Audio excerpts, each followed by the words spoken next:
Putinas nenaudoja mobiliojo telefono, nenaudoja interneto, informaciją apie karą gauna tik iš kelių artimiausio rato žmonių.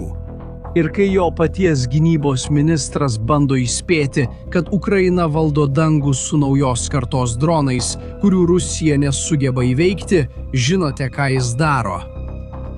Putinas paprasčiausiai neklauso. Rezultatas? 2026 metų kovas tapo pačiu mirtiniausiu viso karo mėnesiu Rusijos kariams.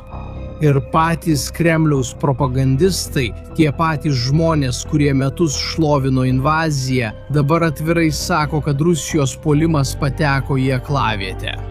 Šiame kare pasikeitė kažkas labai svarbaus. Ir tai prasidėjo nuo technologijos, kurią Rusija nuvertino. Galite pagalvoti, kad tai dar vienas vaizdo įrašas apie dronus ir technologijas.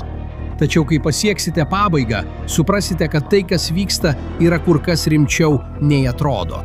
Norėdami suprasti, kas vyksta dabar, turite suprasti vieną dalyką apie dronų karą Ukrainoje. Nuo pat konflikto pradžios Ukraina dominavo abiejuose kraštutinumuose. Trumpame nuotolyje pirmojo asmens vaizdo dronai sukūrė iki 20 km mirties zonas fronto linijoje. Bet kuri transporto priemonė, bet kuris kareivis patekęs į šią zoną tampa taikiniu. Dideliu atstumu dronai skrenda daugiau nei 300 km, kad smogtų naftos perdirbimo gamykloms, bazėms ir infrastruktūrai pačioje Rusijoje. Tačiau viduryje buvo skylė. Rusijos užnugaris – ruožas tarp 20 ir 300 km nuo fronto linijos. Ten Rusija slėpė savo amunicijos sandėlius, vadavietės, remonto dirbtuves ir tiekimo kelius. Tai buvo logistinė viso puolimo širdis. Įsivaizduokite rusų amunicijos sandėlį. Paslėptas miške už 100 km nuo fronto, pilnas sviedinių, kurie aprūpintų savaitės trunkantį bombardavimą. Ukrainos dronas tyliai priskrenda, niekam nepastebint, ir per kelias sekundės viskas virsta ugnimi ir dūmais. Amunicija, kuri būtų nužudžiusi šimtus ukrainiečių, tiesiog nustoja egzistuoti. Būtent tai daro vidutinio nuotolio dronai, ir Ukraina iki šiol negalėjo to daryti nuosekliai. 2026 metais Ukraina užpildė šią spragą naujos kartos vidutinio nuotolio dronais. Ir skaičiai parodo šio pokyčio mastą. Sausį buvo 41 vidutinio nuotolio ataka, vasario mėnesį 61. O kovo mėnesį šis skaičius išaugo iki 115, beveik trigubai per vos 2 mėnesius. Tačiau tai ne tik vidutinio nuotolio dronai. Ukrainos ginkluotųjų pajėgų vyriausiasis vadas Oleksandras Syrskis atskleidė, kad bepiločių sistemų pajėgos kasdien atlieka 11 000 kovinių misijų. Vien tik kovo mėnesį dronai pataikė į daugiau nei 151 000 patvirtintų taikinių. Tai 50% padidėjimas palyginti su vasariu.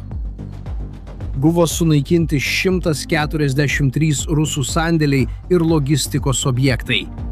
Buvo sunaikta 52 vadavietės, 20 naftos, dujų ir energetikos objektų užnugaryje. Visi jie nebeveikia, šie skaičiai yra įspūdingi.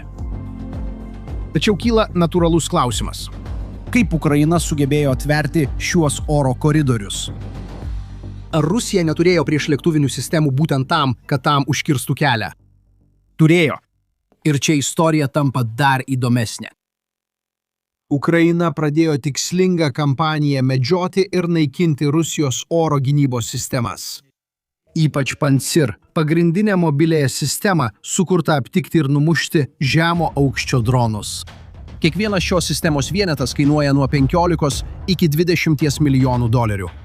Ir pasak Ukrainos saugumo tarnybos, specialiųjų operacijų padalinio Alfa elitiniai pilotai sugebėjo neutralizuoti maždaug pusę veikiančių Pancir sistemų, kurias Rusija turėjo nuo 2025 iki 2026 metų pradžios. Vien tik 2026 metų kovą buvo smogta į 274 Rusijos oro gynybos sistemas. Gynybos analitikai tai pavadino esminiu konflikto dinamikos pokyčiu. Be Pancir sistemų saugančių užnugarį, Ukrainos dronai pradėjo skraidyti taip laisvai, kaip anksčiau negalėjo. ir Rusija nesugeba atstatyti šių sistemų tokiu greičiu, kokiu jos yra naikinamos. Tačiau kol Ukraina atvėrė dangų savo dronams, Rusija prarado tai, ko net nesitikėjo prarasti. Nuo 2025 metų pabaigos Rusijos pajėgos neteisėtai naudojo Starlink terminalus, SpaceX palydovinį internetą, ryšiams ir tolimojo nuotolio dronų valdymui. Kontrabanda gauti terminalai buvo netgi tiesiogiai montuojami ant atakos dronų, leidžiant jiems skristi 100 km ir apeiti Ukrainos signalo blokavimo sistemas. 2026 m. vasarį viskas pasikeitė.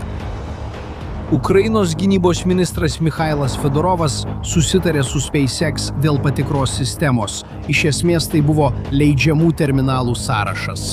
Visi Starlink terminalai Ukrainos teritorijoje, kurie nebuvo šiame sąraše, buvo išjungti. Terminalai, judantis daugiau nei 90 km/h greičiu, buvo automatiškai blokuojami, todėl jų nebuvo galima naudoti dronuose. Poveikis buvo pražūtingas. Rusijos elitinis dalinys Rubicon, atsakingas už giluminius išpolius su Starlink palaikomais dronais, nustojo skelbti savo atakų vietos duomenis. Aiški ženklas, kad jie prarado pajėgumus. Rusijos kariai pranešė, kad neteko ryšio su vadovybe. Vienas iš bepiločių orlaivių karinio panaudojimo Ukrainoje pradininkų sakė, kad rusai liko kaip akli kačiukai, nežinodami, kas vyksta kairėje ar dešinėje, be duomenų perdavimo realiuoju laiku. Ir svarbiausia, Rusija neturi alternatyvos. Vertinimai rodo, kad prireiks mažiausiai 6 mėnesių, kol bus rastas tinkamas pakaitalas. Ir šis Ukrainos pranašumas pasireiškia ne tik puolime. Gynyboje skaičiai yra nemažiau įspūdingi. Ukraina sausį perėmė beveik 3000 rusiškų dronų. Vasario mėnesį šis skaičius išaugo iki 3600, o kovą jis šoktelėjo iki daugiau nei 33 000 sunaikintų įvairių rūšių rusiškų dronų. Dvigubai daugiau nei ankstesnį mėnesį. Naujos kartos Ukrainos perėmimo dronai, vadinami Sting, veikia iki 500 km atstumu, numušdami Shahed dronus. Irane gaminamus atakos dronus, kuriuos naudoja Rusija, dar prieš jiems padarant kokią nors žalą. Shahedai, kurie yra pagrindinis Rusijos masinio puolimo ginklas, yra neutralizuojami dar prieš padarant bet kokią žalą. Rusija bando daryti Ukrainos užnugaryje tą patį, ką Ukraina daro Rusijos užnugaryje. Tačiau jai tai nepavyksta. O dabar pereikime prie skaičių, kurių Rusija nebegali nuslėpti, kad ir kaip Putinas stengtųsi. 2026 m. kovas buvo mirtiniausias viso karo mėnuo Rusijos kariams. Daugiau nei 35 000 vaizdo įrašuose patvirtintų nuostolių, žuvusiųjų ir sunkiai sužeistųjų. 96% jų sukėlė dronai. Kovo 17-ąją Rusija pasiekė rekordinį nuostolių skaičių per vieną dieną – 1710 karių. Kad suprastumėte mastą, tai yra daugiau žmonių nei telpa daugelyje mažų futbolo stadionų per vieną dieną. Vien tik bepiločių sistemų pajėgos buvo atsakingos už 900 iš šių mirčių. Vidutiniškai per dieną visame fronte rusų nuostoliai viršijo 1140 žmonių. Tačiau galbūt labiausiai Kremlių neraminantis faktas nėra pačios netektys, o matematika, slypinti už jų. Pagalvokite kartu su manimi. Jei Rusija praranda daugiau nei 35 000 ir sugeba per mėnesį pritraukti tarp 30 ir 40 000, ką tai reiškia ilgalaikėje perspektyvoje? Pirmajame 2026 m. ketvirtyje Rusija pritraukė apie 80 000 karių.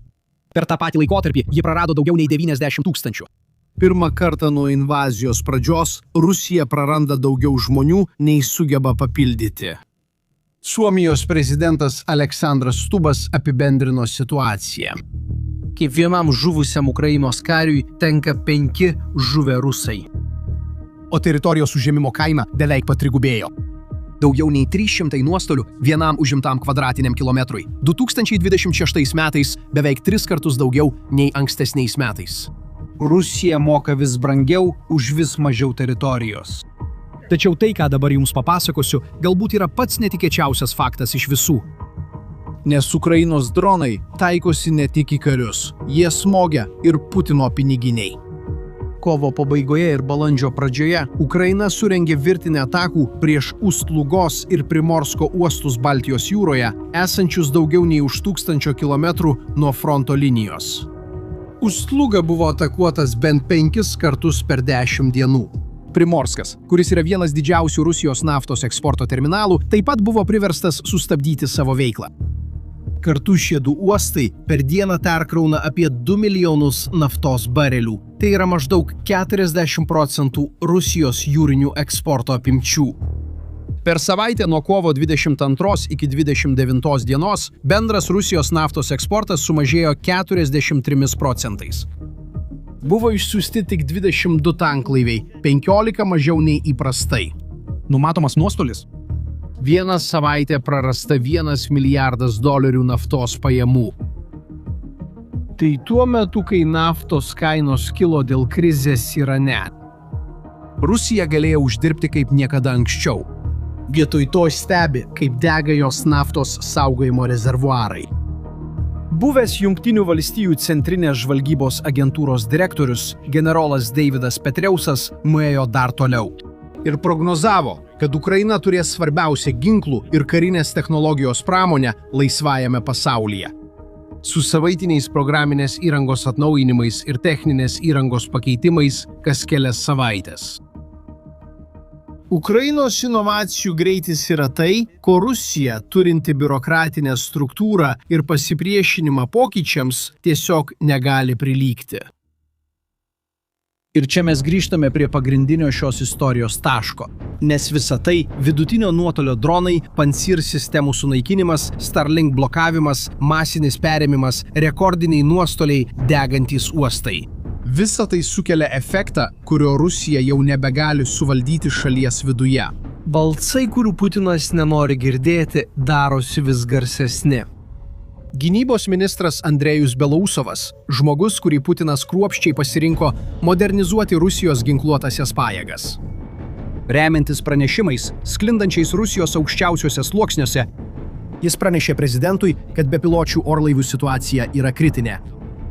Kad Ukraina turi technologinį ir kiekybinį pranašumą, kad naujieji Ukrainos dronai veikia visą parą. Jie beveik negirdimi iki pat smūgio momento, o Rusija yra labai nepasiruošusi su jais kovoti. Taip pat gynybos ministras sako, kad Rusija pralaimi technologinį karą, tačiau Belousovas nėra vienintelis. Rybar, vienas įtakingiausių Rusijos karinių tinklaraštininkų turintis daugiau nei 1 milijoną sekėjų Telegram, atvirai sako, kad Rusijos puolimas yra aklavietė. Aleksejus Čadajevas, vadovaujantis Uškuiniko centrui, vienam pagrindinių Rusijos dronų kūrimo centrų, nustojo girti Putiną ir pradėjo kritikuoti pačią Rusijos visuomenės struktūrą. Pasak jo, Rusija sukūrė feodalizmą, sistemą, kurioje valdžioje esantys kontroliuoja viską iš viršaus į apačią, o apačioje esantys neturi erdvės kurti ar diegti naujovių. Ir tai trukdo šaliai neatsilikti nuo Ukrainos technologinės pažangos. Kiti karo tinklaraštininkai kaltina Rusijos generolus fronte, slepiant tikrovę nuo Vladimiro Putino, kad prezidentas ir toliau plaukėtų savo iliuzijų jūroje. Ir štai detalė, kuri viską daro dar pavojingesnė. Šie žmonės nėra prieš karą, jie yra propagandistai gyvenantys iš karo. Jie sako, kad tai, kaip Vladimiras Putinas vadovauja šiam karui, yra nesėkmė.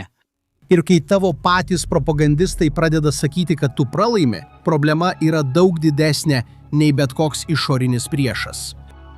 Ir kol visos šios balsai bando įspėti Vladimirą Putiną, ką jis daro?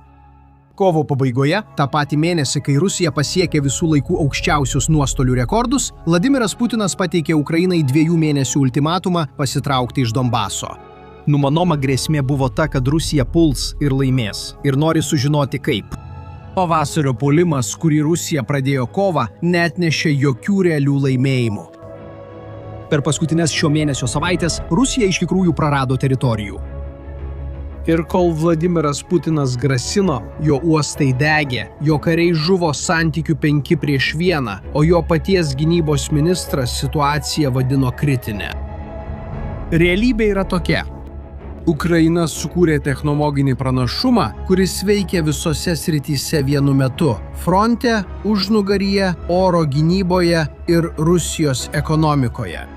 Ir Rusija tai žino. Belauzovas žino, Rybaras žino, propagandistai žino, generolai žino. Vienintelis, kuris atrodo nežino arba atsisako tai priimti, yra Putinas. Šio vaizdo įrašo pradžioje sakiau, kad ši istorija yra daug rimtesnė nei atrodo. Ir dabar jūs suprantate, kodėl. Tai ne apie dronus. Tai apie tai, kas nutinka, kai galingiausias šalies žmogus užsidaro savo burbule ir atsisako klausytis žmonių aplink jį. Dronai yra pasekmė. Priežastis yra Putinas. Ir didysis klausimas, į kurį niekas Rusijoje negali atsakyti, yra, kiek dar laiko jis gali išlikti neigime, kol realybė taps neįmanoma ignoruoti. Dabar noriu išgirsti tavo nuomonę. Ar manai, kad Ukrainos technologinis pranašumas bepiločių orlaivių srityje yra pakankamas, kad pakeistų šio karo baigtį? O gal Rusija vis dar gali rasti atsakymą? Palikite savo nuomonę komentaruose. Jei šis vaizdo įrašas suteikia jums naują požiūrį, pasidalinkite juo su žmogumi, kuris taip pat seka šį konfliktą. Ir jei dar neužsiprenumeravote kanalo, užsiprenumeruokite, kad nepraleistumėte kitų analizių. Susitiksime kitame vaizdo įraše.